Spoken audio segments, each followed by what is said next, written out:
ঝিনাইদহে হত্যা মামলার আসামিকে পুলিশ পরিচয়ে তুলে নিয়ে কুপিয়ে হত্যা। ঝিনাইদহে কোর্ট চাঁদপুরে জামায়াত নেতা এনামুল হক হত্যা মামলার এজাহারভুক্ত আসামি কাউসার লস্করকে গভীর রাতে পুলিশ পরিচয়ে বাড়ি থেকে তুলে নিয়ে কুপিয়ে ও পিটিয়ে হত্যা করা হয়েছে। গতকাল মঙ্গলবার দিবাগত রাত 1টার দিকে উপজেলার চাঁদপুর এলাকা থেকে এই ঘটনা ঘটে। নিহত কাউসার লস্কর একই এলাকার লুৎফর লস্করের ছেলে।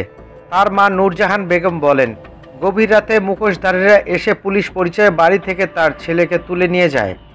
কিছুক্ষণ পর খবর আসে বাড়ির পাশে রেল লাইনে তাকে কুপিয়ে ফেলে রাখা হয়েছে। এই ঘটনার সঙ্গে গ্রামের লোকজন জড়িত বলে তারা ধারণা করেছেন। তিনি তার ছেলের হত্যার বিচার চান। পুলিশ ও স্থানীয় সূত্রে জানা যায়, গতকাল রাত 1টার দিকে 15 থেকে 20 জন মুখোশধারী লোক কাউসার লস্করের বাড়িতে এসে পুলিশ পরিচয় দিয়ে তুলে নিয়ে যায়।